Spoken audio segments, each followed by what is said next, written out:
কেমন আছেন সবাই? আশা করি সবাই ভালো আছেন।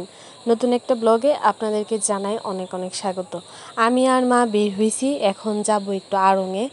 তো আমার ফ্রেন্ডের বিয়ের সামনে, তো ওর বিয়ের জন্য আর কি গিফট কিনতে যাব আর কি। তো বের হয়ে এই যে আমরা রিক্সা নিয়ে নিলাম। আর হচ্ছে যে মা আর আমি যখন বের হয়েছি না, আমার তখন আমার বিয়ের আগের সময়গুলোর কথা মনে হইতেছিল। কারণ তখন তো অনেক বের হওয়া হয়েছে, বিশেষ করে মা আর আমি তো বেশিরভাগ সময় বের হইতাম যে কোনো কেনাকাটা করার জন্য। সাথে ভাই বা বসা তারাও থাকতো। তো শুধু আমার বিয়ের আগের একটা ফিলিংস কাজ করতেছিল, আর খুব ভালোও লাগতেছিল যে আমি আর মা অনেক দিন পরে বের হয়েছি।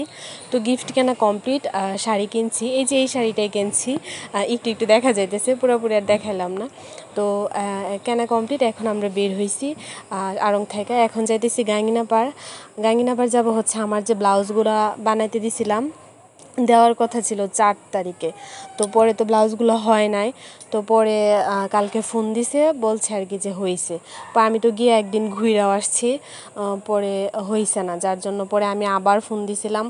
পরে বলে যে এখনও হয় নাই, পরে কালকে জানাইছে যে হয়েছে। তো এখন যেহেতু আমি ময়মনসিং আসছি, তো ভাবলাম তাহলে এখন নেওয়া নেই, নয়তো বা দেখা যেত যে আমি পরের সপ্তাহে যখন আসতাম তখন আর কি নিতাম। তো ব্লাউজ নেওয়া কমপ্লিট, আর এখন আসছি আমরা দিদিদের বাসায়। অনেক দিন পরে শৈবারে কাছে পাইলাম, শৈবারে জড়ায় ধরছি, কতদিন পরে মেয়েটারে কাছে পাইছি। এত ভালো লাগতেছিল, আর ওরে জড়ায় ধরতে এত শান্তি লাগে, একটা অদ্ভুত শান্তি লাগে। বড় হয়ে যেতেছে বাচ্চাগুলো, নব তো অলরেডি মানে বড় হয়েই গেছে, আর এখন শৈবও তাড়াতাড়ি বড় হয়ে যাইতেছে। আমি শুধু ওরে দেখতেছিলাম আর ভাবতেছিলাম কেন তাড়াতাড়ি মানে বড় হইতেছে। ছোট থাকতো আর ওর ছোটোবেলার আধো কথাগুলো আমার মনে হইতেছিল। আর এই যে আমার নব, সে তো অলরেডি মানে বড় বাবুই হয়ে গেছে, আর আমার শৈব তো এখন বড় হয়েই যেতেছে। দিদিদের বাসায় গেছি হচ্ছে একটা কারণ আছে। কারণটা হচ্ছে কিছুদিন আগে মা তো বাড়িতে গেছিলো। তো বাড়িতে গেছিলো মা, বাবু, ভাই, আমি ব্লগে বলছিলাম কিন্তু যে তারা বাড়িতে গেছে, বর্ষার যে পরীক্ষা ছিল, আমি যে আমাদের বাসায় আসছিলাম, বাসায় কিন্তু মা বাবু ছিল না। তো তখন দিদিদের মানে আমাদের বাড়িতে গেছিলো আর কি মা, বাবু, ভাই, দিদিরাও তখন বাড়িতে ছিল।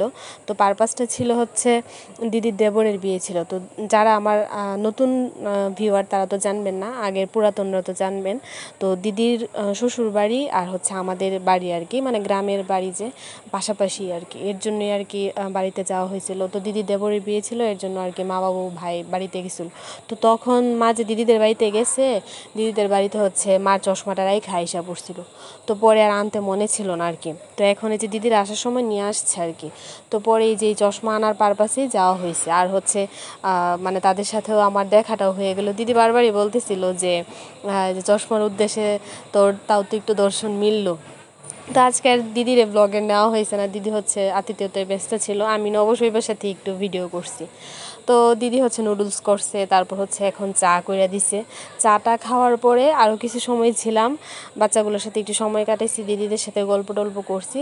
তারপর আর কি আমরা আইসা পড়ছি। তো চশমার উদ্দেশ্যে দিদির বাসায় যাওয়া হলো, ভালোই লাগলো। আর এই ব্লগটা এই পর্যন্তই।